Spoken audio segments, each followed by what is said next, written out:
Thanks for joining us for CBN News Today. I'm Ephraim Graham. Kurdish forces fighting to protect the critical Syrian city of Kobani from ISIS have more weapons and ammunition.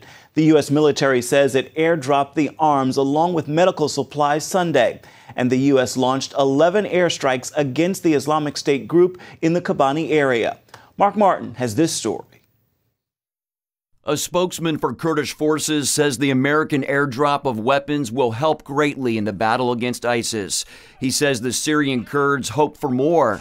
The Islamic State militant group currently controls around half of Kobani, which is in a strategic location along the Syrian-Turkish border. The intense battle for Kobani is more important for symbolic reasons than strategic, however. ISIS wants to win a propaganda victory in the midst of U.S.-led airstrikes. Over the weekend, the U.S. used its air power to destroy a Syrian oil refinery held by ISIS. The group's captured oil facilities have netted ISIS as much as $2 million a day. But the attack from the air has now helped push back the Islamic State. And if he continues to present us with major targets, as he has done in the Kobani area, then clearly we'll service those targets, and we've done so very, very effectively here of late. U.S. leaders admit Kobani could still be lost, but they say the real goal is to degrade ISIS overall and the group's ability to wage war. Meanwhile, the number of refugees left by the jihadist rampage is staggering. In the nearly 4 years of this crisis, 900,000 people have been registered as refugees here in Turkey. The reality is that the numbers are nearer to 1.6 million. U.S. leaders say the primary focus is still fighting ISIS in Iraq, but it's clearly trying to stop the Islamic State jihadists from taking Kobani in Syria. If the city falls, it will not only be a strategic and propaganda victory for ISIS, it will be seen in the region as a defeat for the Americans and their allies and become a recruiting tool for ISIS on social media. Mark Martin, CBN News. A group of people who treated Thomas Eric Duncan, the Ebola patient who died in a Dallas hospital, is now released from that 21-day quarantine. Health officials say the 48 people are no longer a risk. Also, the Dallas lab supervisor who handled samples from Duncan has tested negative for Ebola. The woman was on a cruise ship, and although she showed no symptoms, she was quarantined in her cabin for days as fear quickly spread. Meanwhile, the 2 nurses who contracted Ebola from Duncan remain hospitalized, and federal health officials are revising Ebola safety protocols for hospitals. One of the things is going to be complete covering with no skin showing whatsoever. The Pentagon is now assembling a 30-member medical support team to help the CDC fight Ebola if needed. One of the main problems with Ebola is the fact that a person can have the virus inside them but still appear to be in good health. Lori Johnson talked to an infectious disease expert about that, the response of the healthcare community, and where we stand on an Ebola vaccine. Dr. Nancy Cardori has been studying and treating infectious diseases for the last 30 years. She says one of the main concerns with Ebola is the test. Even if a person is infected with Ebola, the test will be negative until enough of the virus builds up inside the person. The test becomes positive when they have symptoms. So it doesn't help you before the symptoms, like many other tests do. That means people infected with Ebola can enter this country undetected. What happens after that is up to them, but precautions can be taken at the point of entry. People who are coming from Africa, I'm hoping that this education will happen at the entry level, like at the airports, customs checks and all. Say, look, you're coming from XYZ country, and therefore, if you have fever or you just don't feel well, you have a headache, please don't just take your time to go see a healthcare provider. Go quickly. In an effort to prevent Ebola from spreading in the United States, the CDC has issued a number of guidelines for hospitals across the country. Topping the list, zeroing in on patients who have been to West Africa. Experts say these patients should be kept and isolated even if they have symptoms as mild as a low-grade fever. Although Ebola is only spread through direct contact with body fluids, it takes just a drop, splashing into the eyes, nose, even a tiny cut.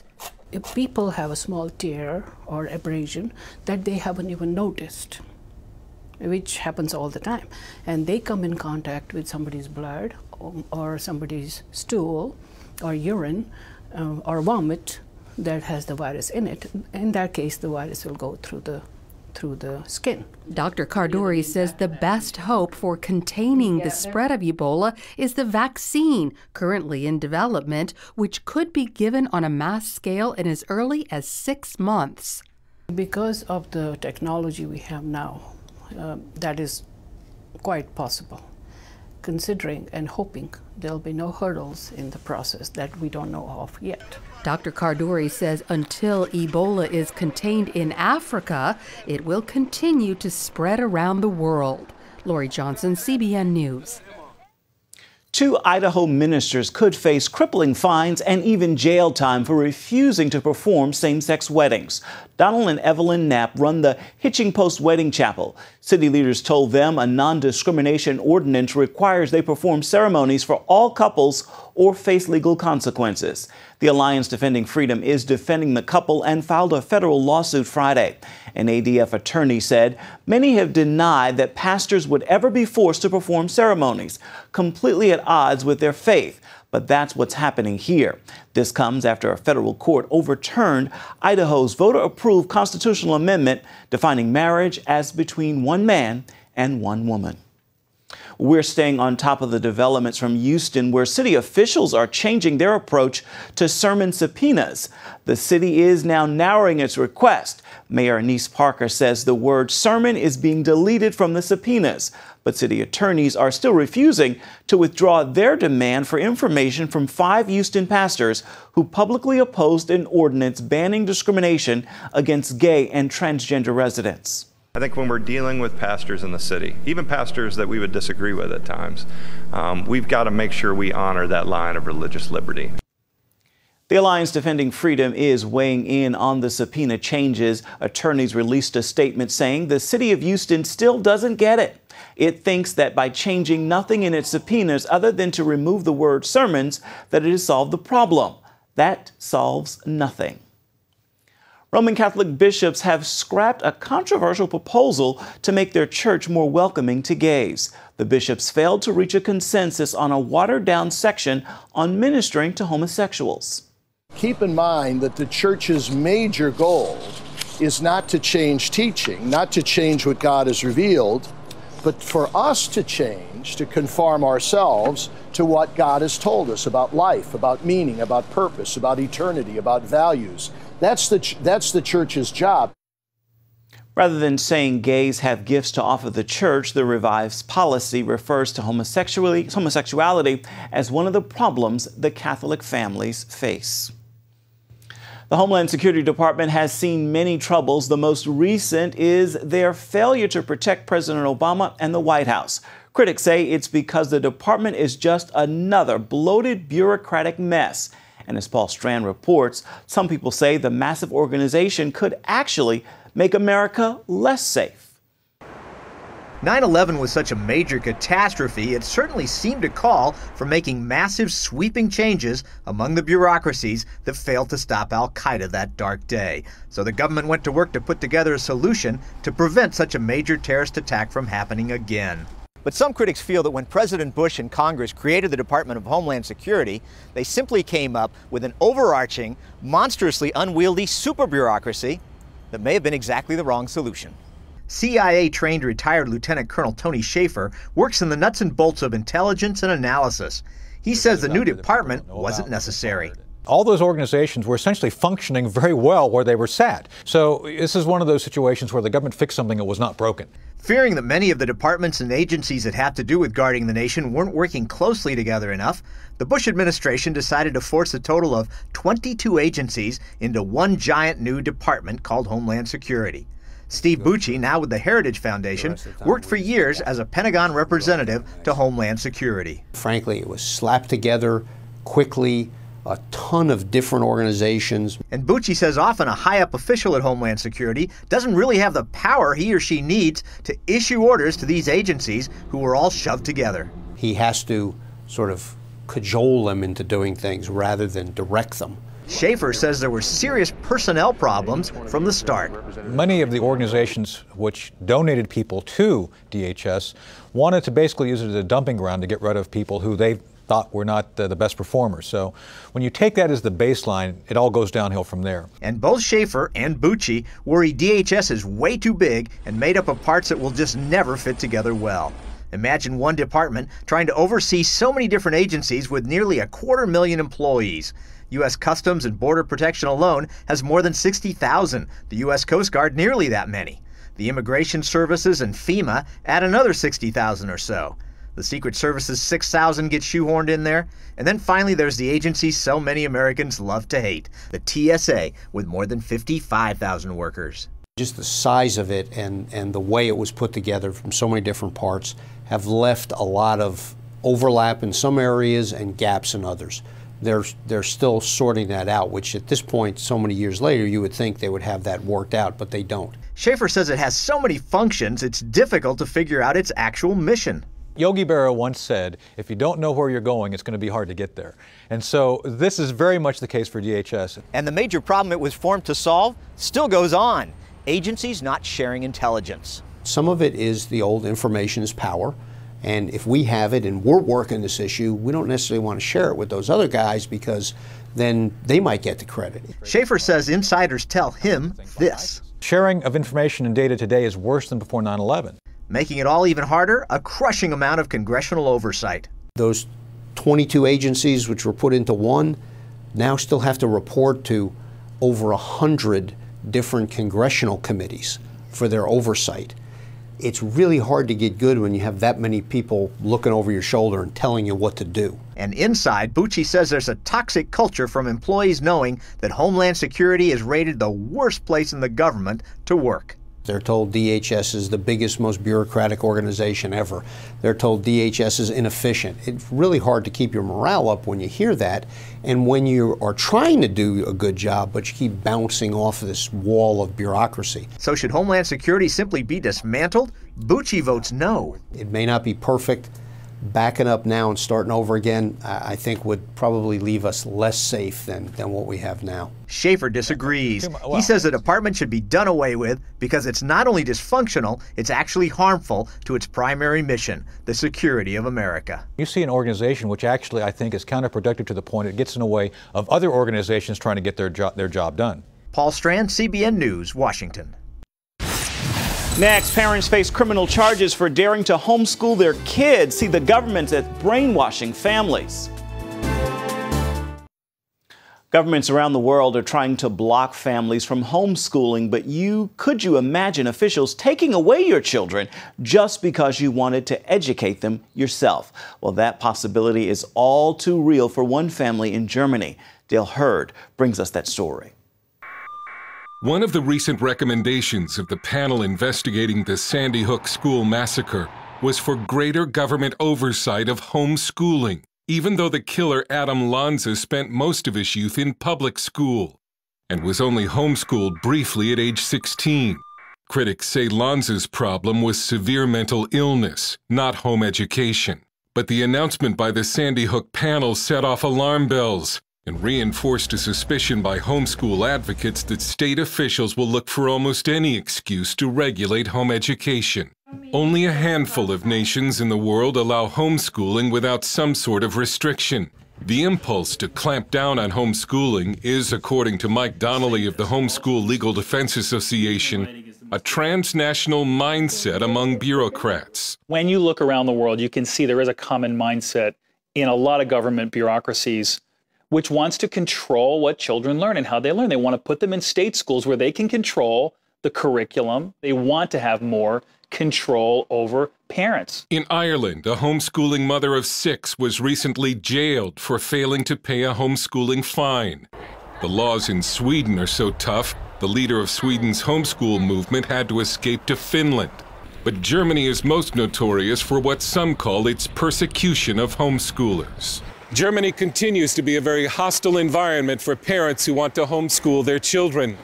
And the German government seems to have shrugged off worldwide criticism that it violates parents' rights. Homeschoolers Dirk and Petra Wunderlich lost custody of their 4 children in a police raid last year. It didn't matter to authorities that the Wunderlics have created an idyllic setting for their children to learn in, or that the Wunderlich kids are obviously educated, happy, and well-adjusted. German police came to their door in 2013 and threatened to knock it down, then took their children for 3 weeks, only returning them after a court hearing that brought international protests, and under the condition that the Wunderlich children would have to go to public school. The state kept custody, so that if the family tried to flee Germany, they would be hunted down like kidnappers. Dirk was defiant. You have no right to do this, what you do. And don't you think what you are doing? You snatch my children, bring them in foster home, and that is good for welfare? You destroy a family and say that is good for the welfare of the children. The Wunderlich children described German public school as a waste of time, with a classroom environment that was out of control. When there are so many children and they are talking about all kinds of things, it's really loud. In homeschooling, I felt like we were able to learn a lot more in shorter time. In school, they always make it so long, and still you learn less than in homeschool. They don't learn anything, they get a brainwashing about reality, and also they learn bad behavior. After a court appeal this year, Dirk and Petra regained custody of their children. They've decided to homeschool them again and face criminal charges. Well, there's no question that the family are going to be prosecuted criminally for homeschooling. If they wanted, the Wunderlichs could flee Germany, but they've decided to stay and fight Germany's homeschooling law.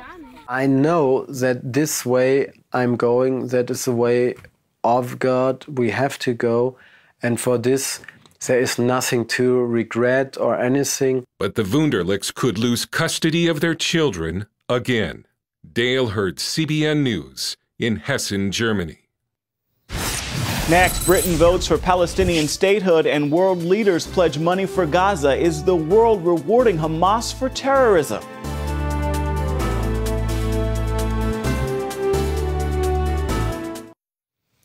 New violence in Nigeria is casting doubt on the government's claim the Boko Haram terrorist group is ready to release more than 200 schoolgirls. Friday, Nigeria's military leader said the radical Islamic group agreed to a ceasefire as a first step toward freeing the girls. But Boko Haram never confirmed the deal, and dozens of civilians have been killed in attacks since then. The government says a Boko Haram splinter group might be responsible.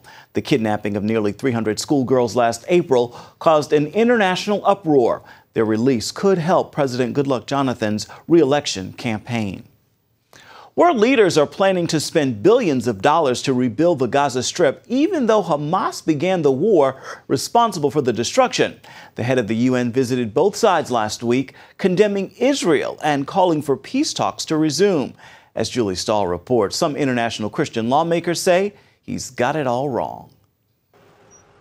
We'll go downstairs because UN Secretary General Ban Ki-moon took a first-hand look at Hamas tunnels that intended terror attacks on Israeli communities. I was shocked and alarmed by this underground tunnel, which had been used for penetration for terrorist purpose.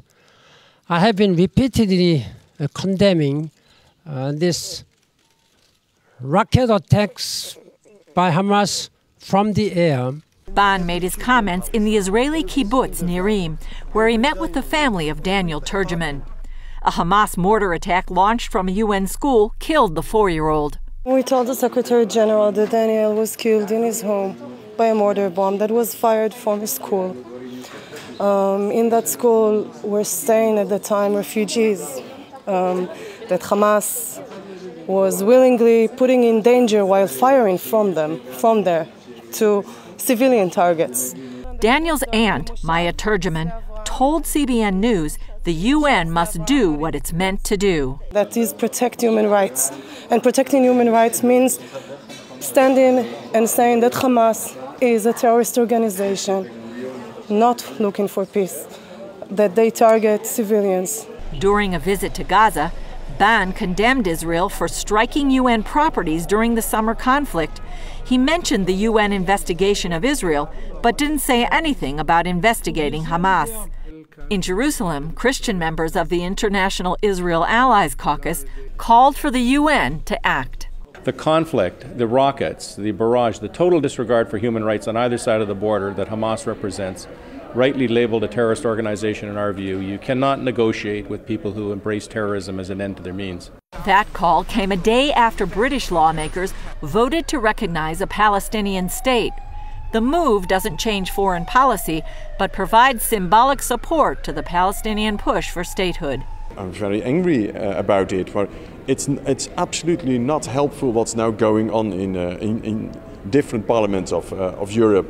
For it's saying to the Palestinians, violence is the good way. It's helping the jihadists. I saw it among Latin America already.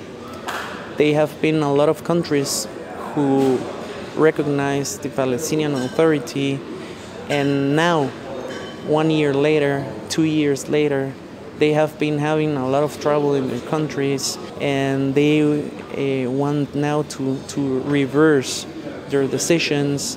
Julie Stahl, CBN News, Jerusalem. And finally this hour, in the midst of the Ebola crisis, Operation Blessing is providing some much-needed help to an orphanage in Liberia. A compassionate woman known affectionately as Mother Edith offers many of these children a loving home, food, and an education at Hope in Christ Orphanage. But supplies are running low. Operation Blessing teams are providing food and chlorine for hand washing and disinfecting surfaces to protect the children from Ebola. Teams are also delivering food to families under quarantine and providing protective gear to medical personnel. You can find out more about what Operation Blessing is doing by going to its website. That is, of course, ob.org. Well, that is going to do it for this hour of CBN News Today. You can find more of our exclusive coverage of the issues you care most about at cbnnews.com. And take the time to tell us what you think about the stories you've seen here today. You can do it on Facebook or at CBN News on Twitter. Certainly hope you'll join us again right here next time. Make it a marvelous Monday, everybody.